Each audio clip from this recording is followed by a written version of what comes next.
also just wanted to show you like what I usually drink my filter coffee in. This, I don't know where this came from. This was just in my home pantry. Like, it was just in the back of my cupboard. So I think one of my parents bought this somehow. And you know, this is great for filter coffee. So like, if you're serving yourself filter coffee, you can get somewhat of a small container like this, just to enjoy it on your own. I mean, you definitely can put it in just a cup, but this is just something fun that I do to kind of make my coffee drinking experience kind of similar to that of a cafe, just for the fun. And this is a recent addition. So this is a cup that I made attending one of my friends' like pottery classes. Another cup I want to show off is this cup here that says "For the Love of Coffee." This was a little like tasting cup that I got when I attended the coffee festival in Tokyo a few years back, and this cup, like, you would buy it, it's part of the festival pass. That's why it's not really like an espresso cup, it's just a bit more of a tasting sampler size cup, which is so cute. I mean, I don't really see this kind of cup often, and it's a ceramic cup, so it's nice to keep the coffee warm. This is technically a reading vlog, and I'm going to talk about the two books I'm reading right now. The first book that I'm reading is I Contain Multitudes, The Microbes Within Us, and A Grander View of Life by Yong. I've had this book for about like, I think almost a year now, but I never really read it. I wanted to read this because I thought it was pretty similar to Entangled Life, and I guess the format is pretty similar. It talks about something that we tend to overlook when it comes to like biological studies. So this, in this case, would be microbes. Entangled Life was really about fungi and the whole like world of mycelium and the different kinds of mycelium and mushrooms and all that. Still very early on in this book, and I would say it's pretty much like a very classic scientific inquiry sort of book, which I enjoy. I mean, I feel like if you enjoy Entangled Life, you really enjoy this. They do have little pictures in the middle, just like Entangled Life. Entangled Life also has little like colored printed pages in the middle, and I like it when they actually do illustrate some of these things to you. I think it's a great kind of addition to scientific communication, and like I have been thinking about scientific communication a lot lately. I think because of its relevance to climate communication, and just the whole idea of like communicating complex scientific thought, but not just scientific thought, but just like general like intellectual thought. How do you then communicate that and get people interested in that sort of inquiry, not in a way that necessitates like a huge technical understanding to begin with, but just generally inspired by a sense of awe and a sense of like, yeah, like curiosity, I feel. So yeah, the kids are playing outside. It's like a Saturday morning, so yeah. Second book I'm reading is Islands of Abandonment by Cal Flynn. So I'm actually reading it as an ebook right now, and so far I am really enjoying her writing. I do think it is very much kind of investigative journalism sort of writing, which I really enjoy. Pretty similar to Elizabeth Colbert's style of writing, but applied to a more like human-centric inquiry, which is talking about places of abandonment, like humans have abandoned this area and how those areas have become a kind of reforested or rewilded, like a place that nature kind of bounced back on. So it's a really interesting inquiry because it talks about how like the best thing that we might do for nature is just to step back rather than to really actively intervene, and it's always about understanding our place in the regeneration of ecosystems, like understanding when to step in, understanding when to like just blend into the background, understanding when to withdraw completely. I think when we think about climate solutions, or we think about solving crisis that's beyond like human understanding, we often tend to think like more is better. Like we think that more intervention, more planning, more design would be better.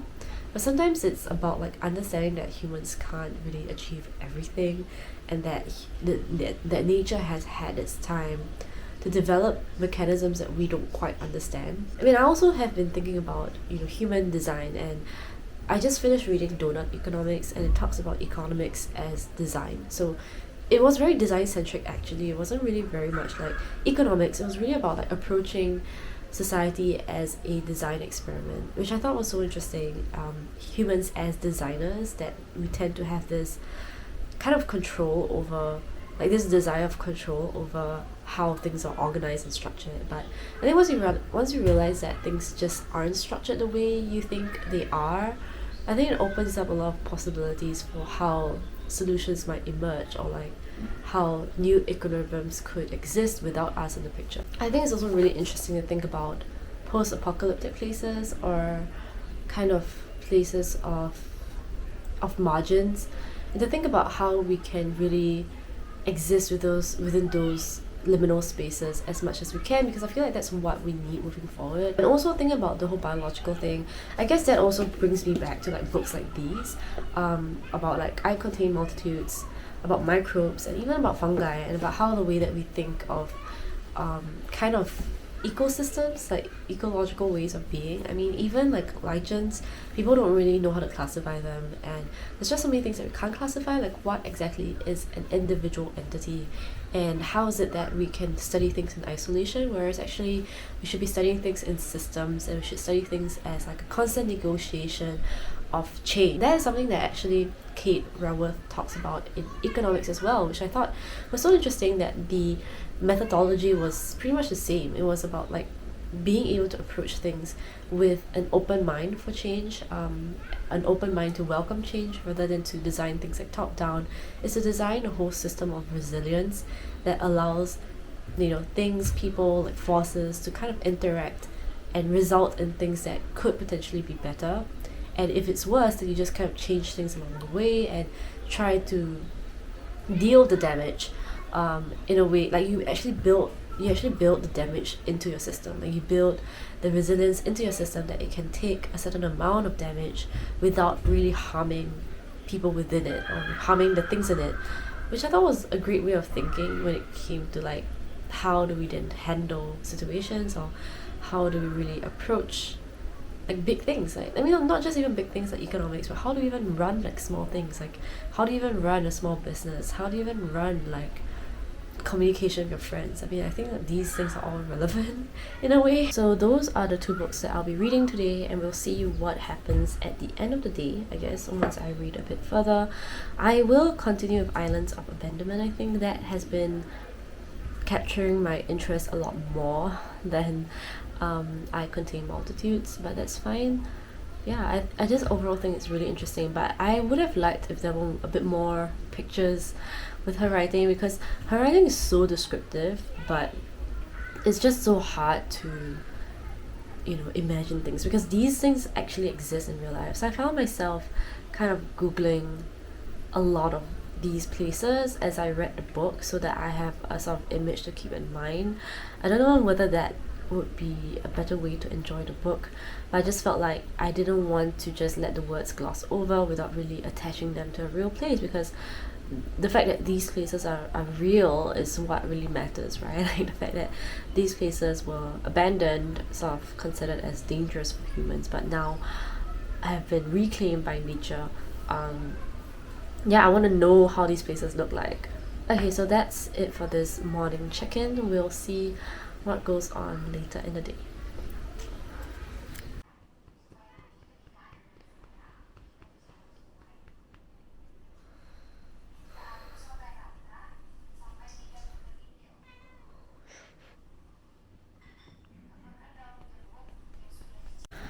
Okay, it's currently afternoon, and I'm gonna go out for a bit of a tea break, I guess. We'll see what we'll end up getting. Yeah, it's kind of like a humid day today. Let's go. Quite a petite place.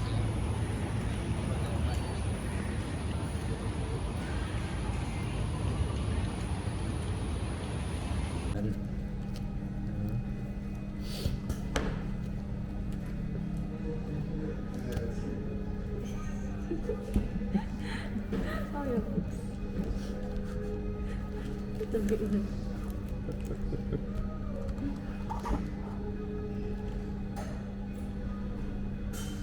Quite interesting.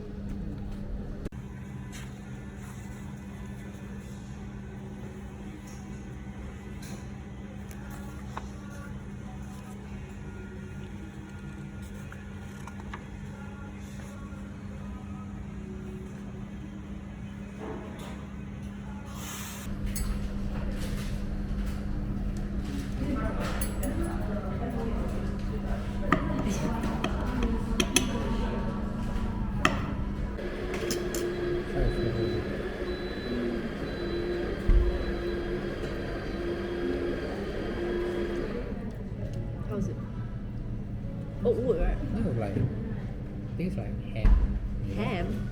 Ham. Oh, yeah. Ham, right?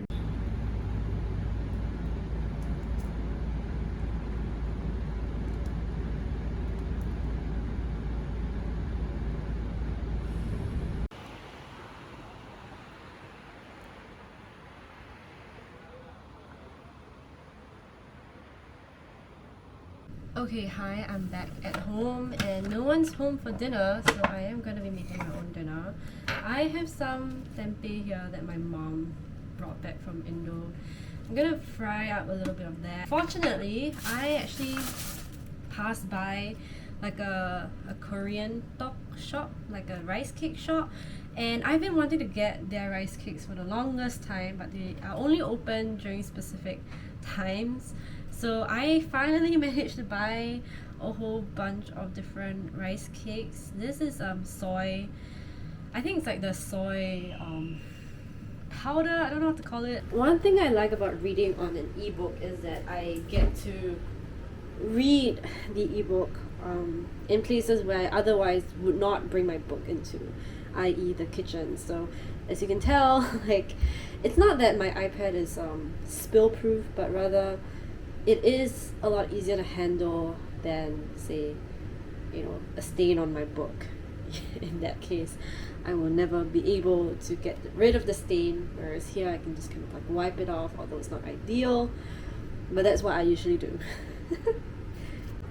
So where were we in terms of reading? So I actually have sort of been reading the two books. I think mostly Islands of Abandonment by Cal Flynn, and it was an interesting book so far. I think I managed to read about 3 or 4 more chapters today, which is a good progress.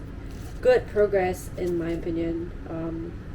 And it was really interesting. I was expecting a little bit more of like nature rewilding, but there were whole chapters on just like urban blight, which is this phenomenon when certain towns get kind of, I guess like they just kind of go into decay sort of. But urban blight is quite different in the sense that urban blight is really about like the flight of people and how urban spaces can so easily become irrelevant. I'm just slicing the onions here. You don't actually have to add anything, but I just really like a lot of onions with my food.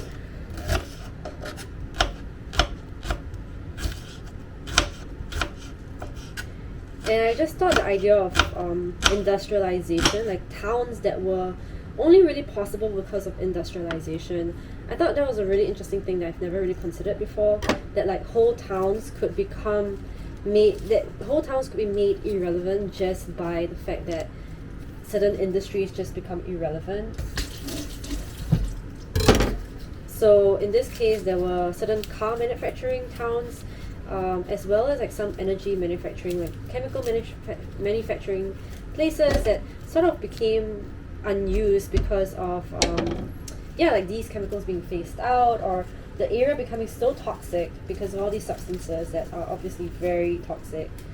Yeah, like the idea that all these things become so easily made redundant, and how like the toxicity, it's not just like the environment that becomes toxic, it's also like really so many other things, like the people, how like having a lack of like neighborliness kind of contributes to not just like the physical infrastructure dying out, but also like just generally like crime rates and all that kind of thing.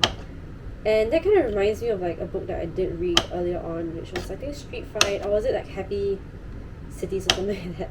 But how like really the number one indicator of safety and livability of a city is really the community and the neighbors in it, like the neighborhoods in it, not necessarily because of its infrastructure, and how like you need so many systems of care for a place to be livable. I think that's something that kind of struck me as I read the chapter on urban blight. This is kaffir lime that I got from the garden. Just gonna like also, should I cut it this way? Smells great. gonna also just fry that with the tempeh. So far I'm really enjoying the book. I do think that Cal Flynn writes a little bit more from like a much more personal voice, which I find a bit like hard to get into sometimes, because she does talk about like how she's feeling, and at some points it did feel very, very, very poetic. Like it just felt like a almost like a coming of age story in some way, or like a personal memoir, which kind of took away from some of the stories on the places itself. At some parts I did wish that it was a bit more like place centric, but she decided to take more of a person centered approach. And I guess we'll have to see how the rest of the book really pans out.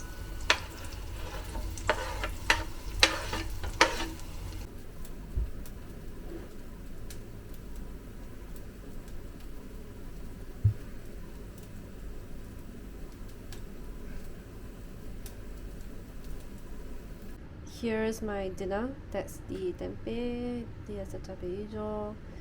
This is like, I don't know how to describe this. This is like potato. It's just kentang that's been like crisp. I don't know how to describe it, but it's really yummy to eat with rice. Here you go. Can cats eat soybean? I don't know. Can they? I don't want to find out. Do I want to find out? Do you want to try this? You have your food. Oh, you got soybean powder on you.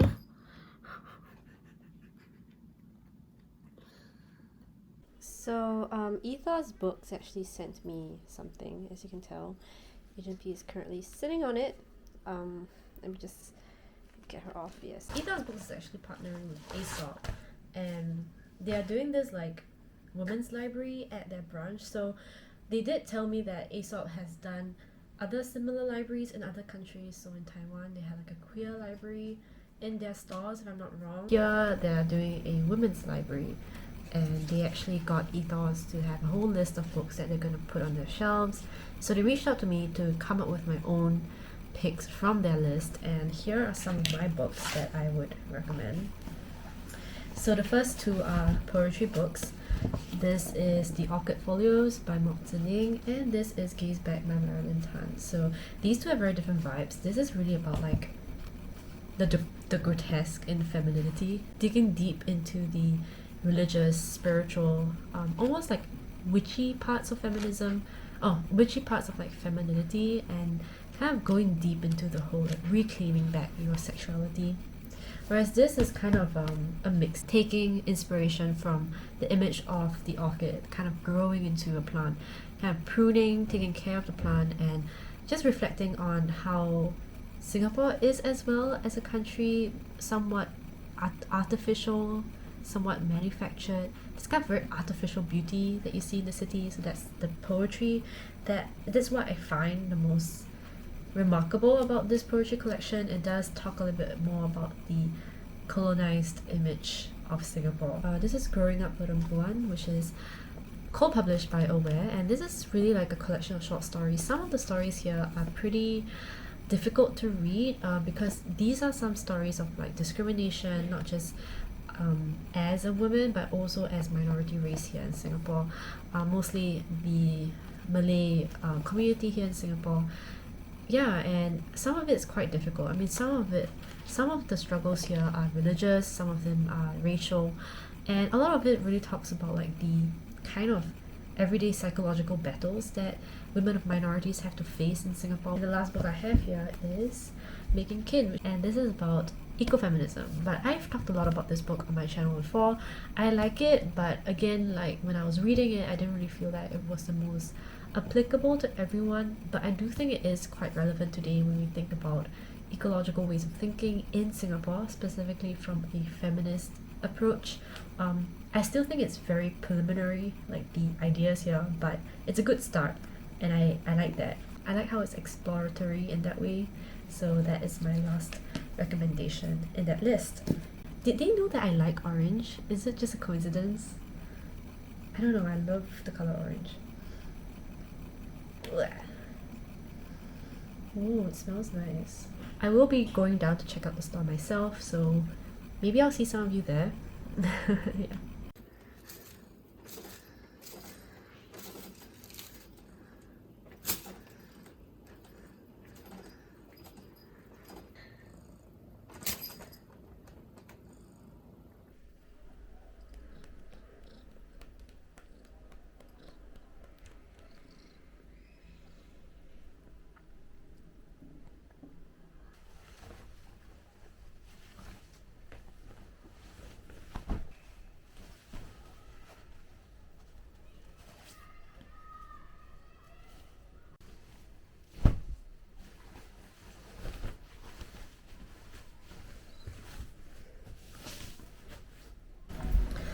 Hi, it is currently morning and I am eating a bao. This actually has jackfruit in it. Have you ever had a jackfruit bao? I doubt so.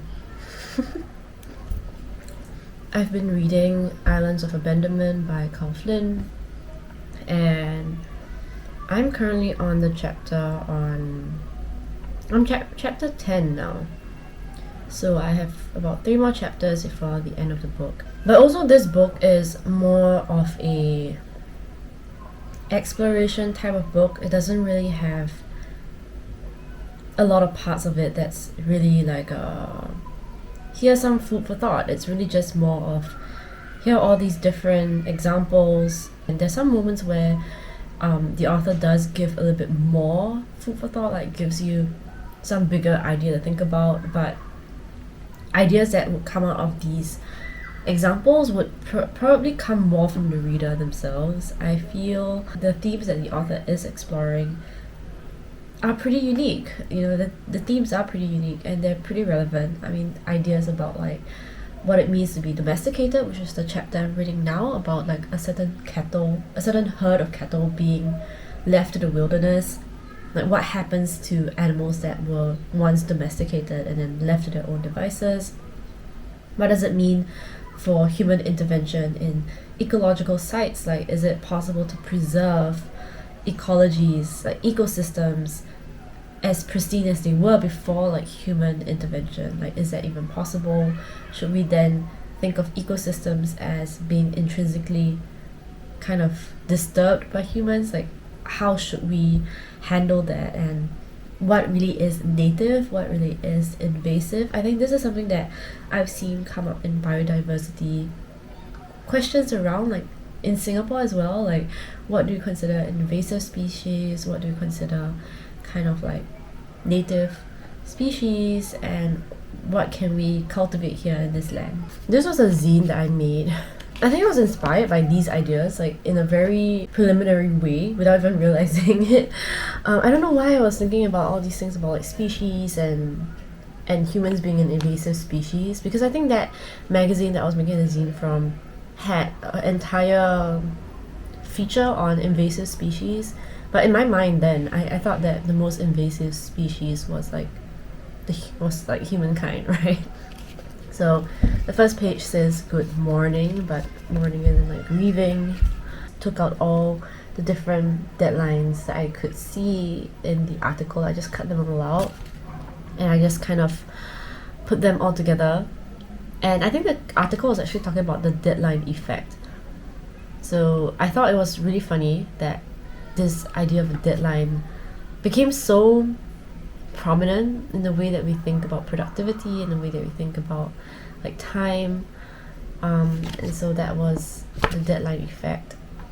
And I think about it like in terms of the climate crisis, we have certain deadlines, right? Like 2030 being a kind of turnaround point, and then 2050, and then we have all these years, like all these checkpoints, but we're never reaching them.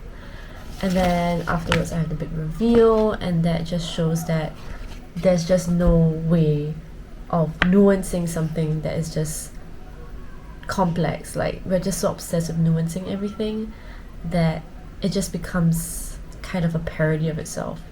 So the thing is, I am sorry, and I am also not sorry. It's also nuanced. Nuance itself is highly nuanced. And then the last page I put here is I misspelled it. It's supposed to be like the first ever living organism, I don't know. And then a golden line, and then I put myself, not me. I don't know why I put not me. Maybe I was trying to say like I somehow didn't want to exist, like this reluctance to exist, like the reluctance to be a product of the human invasion, I think. So yeah, I mean, reading this book kind of reminded me of this zine that I made. Anyway, I think I'm going to finish up the rest of the book today. I'm going to cook lunch. Probably going to cook the tteokbokki that I bought yesterday. Yeah, and we'll see whether I finish this by today. Honestly, I'm not too sure, but I think I will.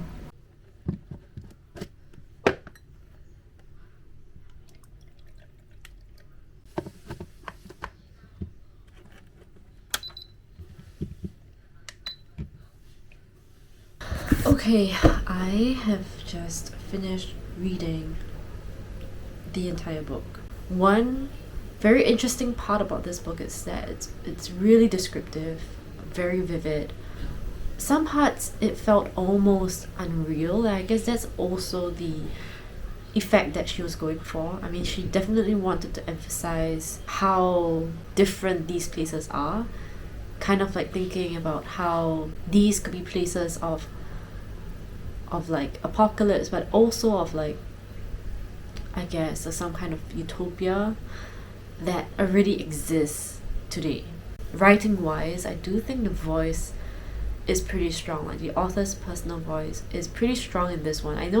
I feel that it might turn some people off, like especially people who might want a bit more of a factual take on all these places, but I do think it lends to that effect. It's a bit similar to how I felt when I read Warmth by Daniel Sherrill. It wasn't just about life as an activist, but it was also a lot of like personal reckoning of time in that book. And I feel like in this case, it was a lot of personal reckoning of place. Yeah, so this is one quote at the end of the book. To me, these narratives of redemption offer something different. They are torches burning in a darkened landscape, beacons of hope in a world that sometimes feels bereft of it. They remind us of the power inherent in the world around us, and they are studies too of the benefits of sometimes surrendering control. It's like thinking about the ways that the world has this immense power that we often overlook, and that once we realize that humans are as vulnerable and as frail as almost any other thing on this planet, it might humble us a little bit more. Again, I emphasize that I like how it wasn't just like categorized as like environmental book or like a urban studies book or just like a human society book. It does span a lot of themes. I feel like you could go from Elizabeth Colbert to these types of books and then slowly edge your way into a lot more of the radical / spiritual side of things, because this book does actually talk a lot about anarchist ideas being played out on like an environmental level, like environments being let loose and things like that. I would recommend it. I think it does lend a lot of food for thought. I think that's what good books do, is that they kind of just open up different threads of thought in your head for you to go on a journey with. So that's the end of my reading vlog. It was a really interesting 2 days reading this book, and yeah, lots of things to think about. And thank you once again for sticking with me. Apologies for the inconsistent uploads, but I'll try my best. So see you in the next video, and take care. Till then, bye.